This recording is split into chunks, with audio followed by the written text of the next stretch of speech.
बिस्मिल्लाहिर्रहमानिर्रहीम, अस्सलाम वालेकुम। आज हम बनाएंगे ईद स्पेशल बहुत ही क्रीमी, बहुत ही टेस्टी और बिल्कुल आसान तरीके से फ्रूट कस्टर्ड। वैसे तो फ्रूट कस्टर्ड बनाना बहुत आसान है, पर कभी कभी इसमें कुछ छोटी छोटी सी गलतियां हो जाती हैं, जिसकी वजह से ये या तो फिर बहुत ज़्यादा पतला हो जाता है या बहुत ज़्यादा गाढ़ा हो जाता है। तो मैं आपको बताऊंगी कि इसकी सही कंसिस्टेंसी को कैसे मैनेज करना है और किन चीज़ों का ध्यान रखना है ताकि आपका कस्टर्ड भी बहुत ही क्रीमी और डिलीशियस बने। तो आए फिर मिलकर ये मज़ेदार सा कस्टर्ड बनाते हैं। इसके लिए मैं एक देगची में 4 कप दूध लूँगी। आप दूध की क्वांटिटी को कम या ज़्यादा कर सकते हैं, लेकिन फिर हम उसी के अकॉर्डिंग ही कस्टर्ड पाउडर इसमें शामिल करेंगे। आप लो फैट या फुल फैट कोई सा भी मिल्क इस्तेमाल कर सकते हैं।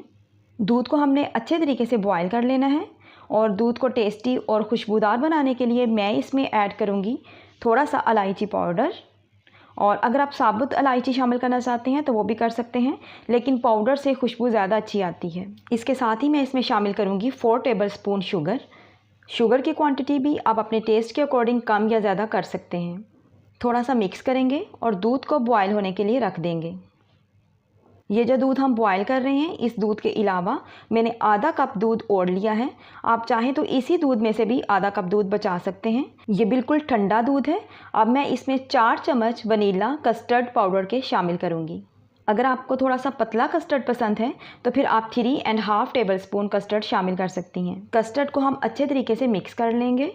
अगर हम कस्टर्ड पाउडर को डायरेक्ट गर्म दूध में शामिल करेंगे तो लम्स बन जाएंगे और कस्टर्ड बिल्कुल भी क्रीमी और स्मूथ नहीं बनेगा। तो इसीलिए हमने सेपरेट ठंडे दूध में इसको अच्छे तरीके से मिक्स करना है और उसके बाद हम इसको गर्म दूध में शामिल करेंगे। दूध हमारा अच्छे तरीके से बॉयल हो चुका है, तो अब हमने थोड़ा थोड़ा करके कस्टर्ड इसमें शामिल करना है और शामिल करने से पहले हमने फ्लेम को लो कर देना है। थोड़ा थोड़ा करके हमने कस्टर्ड को शामिल करना है और मिक्स करते जाएंगे, वरना अगर आप एक साथ डाल देंगे तो ये गाढ़ा और लम्फी हो जाएगा।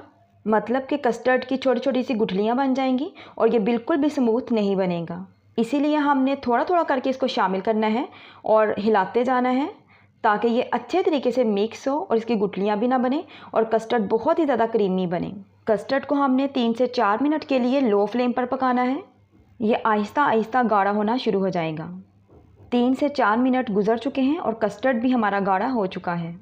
इसको आप इस तरीके से चेक कर सकते हैं कि अगर back of the spoon custard की कोटिंग बन रही है, आप एक फिंगर से इसको ऐसे करें, ये देखें कि ये कोटिंग इसकी बन चुकी है और ये आपस में नहीं मिल रहे, तो यही स्टेज है जिस पे हमने फ्लेम को बंद कर देना है। कस्टर्ड हमारा तैयार हो चुका है। अब हमने इसको ठंडा करना है। ठंडा होने के बाद कस्टर्ड मज़ीद गाढ़ा भी हो जाता है, तो अब हमने कस्टर्ड को ठंडा करना है। अगर आप इसी तरह कस्टर्ड को ठंडा होने के लिए छोड़ देंगे तो कस्टर्ड के ऊपर एक क्रीम की लेयर सी बन जाती है, यानी मलाई की एक लेयर आ जाती है। मिक्स करने पर भी मिक्स नहीं हो पाती। तो बस इसीलिए मैंने एक परात में पानी डाला है और कस्टर्ड को ठंडा कर रही हूँ। कस्टर्ड ठंडा हो चुका है तो मैं इसको सर्विंग बाउल में ही शिफ्ट करूँगी। अभी मैं इसमें किसी भी किस्म का कोई भी फ्रूट शामिल नहीं करूँगी, बल्कि इसको अच्छे तरीके से ठंडा होने के लिए मैं फ्रिज में रखूँगी। तकरीबन 3 से 4 घंटे के लिए तो लाजमी फ्रिज में रखें ताकि ये अच्छे तरीके से ठंडा हो जाए, तभी तो इसके खाने का मज़ा आएगा। 4 घंटे गुजर चुके हैं और कस्टर्ड बड़े अच्छे तरीके से ठंडा हो चुका है। अब मैं इसमें कुछ फ्रूट शामिल करूँगी। एक छोटा सा एप्पल लिया है, थोड़े से ग्रेप्स हैं, 2 बनाना मैंने काट लिए हैं और ये जो ब्लैक कलर में आपको नज़र आ रहे हैं ये डेट्स हैं, यानी कि ये खजूरें हैं।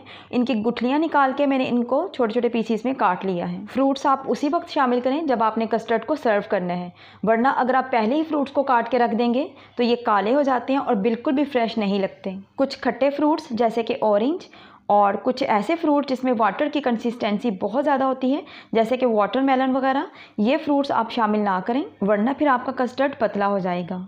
फ्रूट्स को आपने कभी भी गर्म कस्टर्ड में शामिल नहीं करना। हमेशा जब कस्टर्ड अच्छे तरीके से ठंडा हो जाए तो तभी आप फ्रूट्स को इसमें शामिल करें, और ना ही कभी आपने फ्रूट्स को पहले ही काट के रख देना है, बल्कि जब आपने सर्व करना है कस्टर्ड उसी वक्त ही आप फ्रूट्स को इसमें शामिल करें। कस्टर्ड को मज़ीद टेस्टी बनाने के लिए आप कुछ ड्राई फ्रूट्स का इस्तेमाल भी कर सकती हैं। आप ड्राई फ्रूट्स और फ्रेश फ्रूट्स के साथ कस्टर्ड को गार्निश करें ताकि ये दिखने में और भी ज़्यादा यमी लगे। तो फिर बना रहे हैं आप इस ईद पे ये सुपर टेस्टी, यमी, डिलीशियस और क्रीमी सा कस्टर्ड। अगर आपको आज की रेसिपी अच्छी लगी हो तो वीडियो को लाइक, शेयर और सब्सक्राइब लाजमी कीजिएगा। अल्लाह पाक आपको आसानियाँ अता फरमाए और आसानियाँ तकसीम करने का शरफ़ अता फरमाए। आमीन। Thanks for watching this video.